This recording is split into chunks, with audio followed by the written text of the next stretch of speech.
welcome back here to an all-new edition of The Light Between Us, proudly presented by Chick-fil-A Cicero on 7916 Brewerton Road in Cicero, New York. Can't miss it. It was the first Chick-fil-A ever in Central New York, and of course we are here on Wake Up Call with Dan Tortora with The Light Between Us, and I have Christian Mastroleo here with us as our special guest today, a team member of Chick-fil-A Cicero. Christian, how are you? Good, how are you? Doing very well. And Jimmer had some big words to say of you, and like I told you off the air, I consider Jimmer to be family, to be a brother. He is putting you on the leadership track, and you've been here about a year. Yep. So bring me into how did you get to Chick-fil-A initially? Why Chick-fil-A? Well, when I was like kind of looking for jobs and just, you know, I was looking online and stuff, and I didn't really see anything that I liked, and like I have like a few friends here as well and they were always telling me how great it is to work here. Okay. And so like I have like Jacob Mazer, Jonathan Mazer, they're both managers here. They started working here and they started telling me how amazing it was working here. And so I thought, you know, why not just apply and, you know, see how it goes. And yeah, that's pretty much how I came about it. So Jacob and Jonathan Mazer being here. Jacob just came out and said, "What's up?" Yeah. What do you appreciate about the Mazer family? Well, they're always, you know, looking out for each other, looking out for other people. They're not just about themselves, and which is really important. And they like to serve other people, which I admire a lot. So you come out here, you give it a shot. When did you meet Jimmer, the owner-operator of Chick-fil-A Cicero? I met him, it was my second interview, Okay. So that was around like late August. Okay. Yeah. Last year. Late August last year, yeah. So, first impression?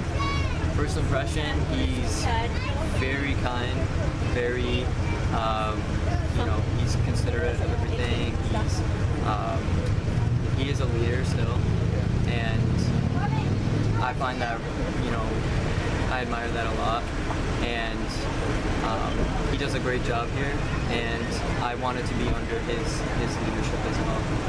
Why, I mean, to see someone and respect them is one thing, but to want to work under them, like you said, under his leadership, why did you want to be a part of his team? Because of the environment here. It's, you know, every time you come in, you see people smiling, and everyone is so close to Jimmer and his family, and I think that bond is really important. It's kind of like a family in a way, and I want to work under someone who doesn't just see me as like an employee or anything, but they see, you know, how we can grow and how we can develop together. So, like you said, you don't want to just work under somebody, you want to work under someone where you have that family atmosphere, you have that connection. Yeah. Do you feel like there's any place that's quite like Chick-fil-A, or do you feel like Chick-fil-A kind of stands on its own? I mean, not really, in my opinion, from other places. Just because I think we stand out a lot just because of our, you know, we try to make the guest experience one of our main focuses here. So I think we're pretty set apart from others. So you're coming out of high school, you're going into college, going to Lemoyne. Mm-hmm. What are you studying? Biology. What do you want to do? I want to be a radiologist. Okay. Yeah. Okay, why? Just because I'm particularly interested in that field, and I really like kind of technology, and I like science as well. And so those two kind of mix together. And my dad is a physician assistant, and so I've seen kind of what he does and what he does around it, and I like it, and I want to go into that field. Yeah. What is it about what your dad shares with you that you really just thought like, hey, maybe this is for me too, maybe to jump into this medical world? Yeah, just because even though it seems like he is tired a lot, but he still pursues on, and he talks about how helping people is his main focus, and I want to do that too. And yeah, he just shares how, you know, it's also a great experience with other people there, and, you know, learning as you come in as well is pretty important as well. Yeah. So you're going to school, you want to be a radiologist. Jimmer said that you are very smart. He doesn't say that lightly. And when he tells me about someone that I've never met before, he chooses his words carefully. Why do you feel like one of the first things he said to me is how smart you are? I think it's probably the way I carry myself. You know, I'm not really a type of person to, I care about a lot of people, and I kind of want to, I hold myself up to a high standard. Yeah. And that's what my parents do too, and they kind of instilled that into me. And I just want to be the best worker I can be and the hardest worker I can be as well. I think that's probably one of the reasons why. And also because of my persistence to like learn more and grow, I kind of pick up on things faster. And so that's probably one of the reasons. So as you pick up on things and as you learn and as you grow, he sees you as a leader. What are your thoughts on being a part of the leadership team at Chick-fil-A Cicero? I really want to be part of the leadership team just because I want to help other people grow as well. You know, when I came in, I had people coming in and like telling me that, you know, teaching me like how to do stuff correctly and everything, and like I want to help others do that too, and I want to help them completely understand, you know, our goal here, and you know, just like operationally as well. So, like you said, you want to help other people, you want to pay it forward. Not everybody feels that way. Why are you someone that enjoys helping other people and seeing other people grow? Just because I care about, you know, the environment here, and I want to see people learn and develop, because I feel like if I help other people grow, then we all grow as a team. And so you're not just helping one person, you're helping everyone else at the same time. I love that. The positive domino effect, I call it. Yeah. So this is a place that doesn't shy away from faith, leans into God, and is happy to share. What is that atmosphere like for you? It's amazing. It really is, because you know, I'm not shy about my faith, and I talk about going to church a lot with other people here, and most of the time you can't talk about that with like anyone else in any other place. And so having that like ability to do that is really important, and it's really amazing that we can be able to do that. You said you don't shy away from your faith, you speak openly about it. How did you first get connected to God? So I was born and raised in the church. So my parents were there before me, and I've been going to Living Word Church for my entire life. I went to Living Word Academy, which is a Christian school that we have there as well. Yeah. My entire life, I just graduated from there. And so I was, growing up, I kind of just had, my parents cared about me a lot and wanted me to go to church, and you know, wanted me to develop my faith in Christ. And there's only so much that they can do, and so I didn't want them to, you know, just try and lead me the entire way. I wanted to have my own personal relationship with them. Yeah. And so I thought that was really important. And so I continue to go to church, I continue to pray, and, you know, ask for guidance in certain things, and yeah, that's what I. So your parents brought you in initially, same for me, and then you created your own personal relationship with God. Mm-hmm. What is that relationship like?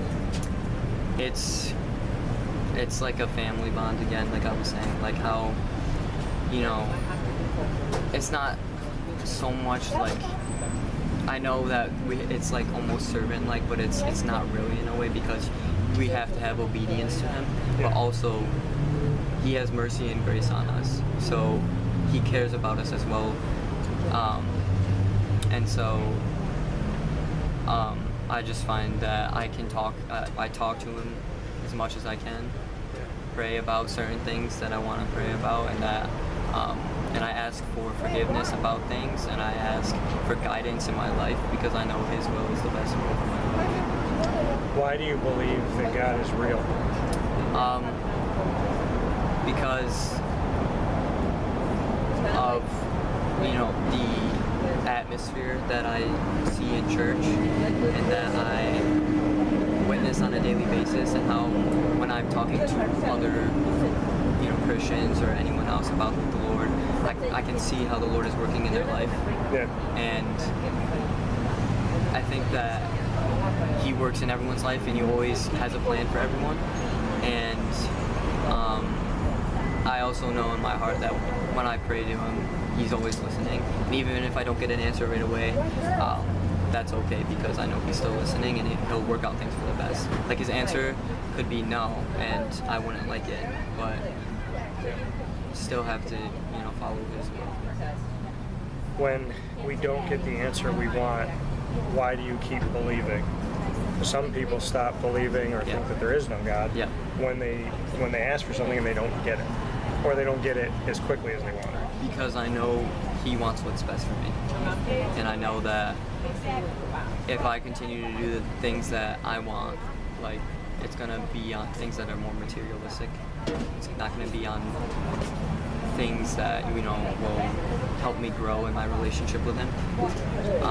And so I know that even if it's something that I really, really want and He says no, then I know that He still has me, He still cares about me, and that He'll always be by my side, which is really important to know. So, having that best friend, essentially, when you walk with Him, how do people see that in Christian? How do they see it in you every day? I think it's just, you know, the way I carry myself again. Yeah. I try to be approachable as much as I can. I try to be, you know, understanding and hearing, like, just like, you know, trying to, you know, help others instead of myself again. I think that's super important. So you're out here, you're at Chick-fil-A Cicero, you're working, you're having fun, you're being approachable, you're being open. What's fun for you when you're going through the day-to-day and you're walking through the restaurant, and whether you're up in front or you're outside or wherever you may be, you're cleaning off a table. What is fun for you about working at Chick-fil-A? It's not just like one thing, it's kind of like everything. Like, there's not really one position where I'm like, I really don't want to do this because it's not going to be fun. I think it's just like, there's a certain amount where you have to, you know, be focused about everything. And but I also think that when you're focused, you can also have fun.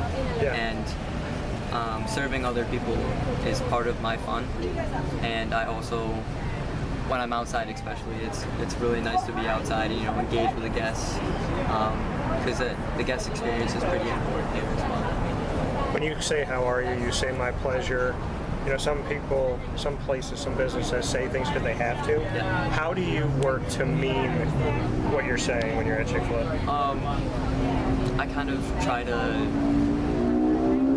point out certain things, like I'll say, like, you know, this weather's really nice or something like that, and I'll try to just engage with the guests as much as I can, because I know that even a simple conversation can, you know, make that guest stay. And it doesn't have to be something like super in detail. It can just be like, you know, even just, hey, how are you doing today? And then just continue and build off of that. And I think that's super important as well. So you flip with the guests, you're the one in the drive-thru. Go-to meal if you could only eat Chick-fil-A, one Chick-fil-A, anything for the rest of your life, what's the meal? And you can have as much on the plate, but what is it? What I normally do and what I would get for the rest probably is I normally do a spicy sandwich meal, but I get no pickles because of gross. So you don't like the pickles? I don't like pickles. But you just get a spicy sandwich. And then I get pepper jack cheese, you know, make it extra spicy. What sauce? The ranch is probably one of my go-tos. Ranch, sriracha, Okay. Honey roasted barbecue is pretty good too. What's the side? The side, I normally get a mac and cheese. You know, mac and cheese has been like the theme of my conversation about Chick-fil-A. It's so good. It is really good here. So with that being said, Christian, you get the final word. Somebody that's watching and listening right now, maybe trying to figure out who they are, what they're going to do with their lives, need some direction, don't know what to believe in. If you could give advice to anybody, what would you say? I think just, cast all your cares on the Lord and just know that He will do what's best for you and trust in Him, and that He'll always be by your side. So no matter what you're going through, even if it's through like a trial or anything like that, just trust in Him and He'll work out things for the best. Cast your cares on the Lord. One of the best things ever said here. This is the light between us, a true light Christian here at Chick-fil-A Cicero. Come and visit him and the team and owner-operator Jim Sikowski on 7916 Brewerton Road in Cicero, New York, the first Chick-fil-A in Central New York. I'm Dan Tortora. This is Wake Up Call. Thank you, Christian. Thank you. And as we always say here on the show, God bless, no stress. Do your best. We'll talk soon. Take care.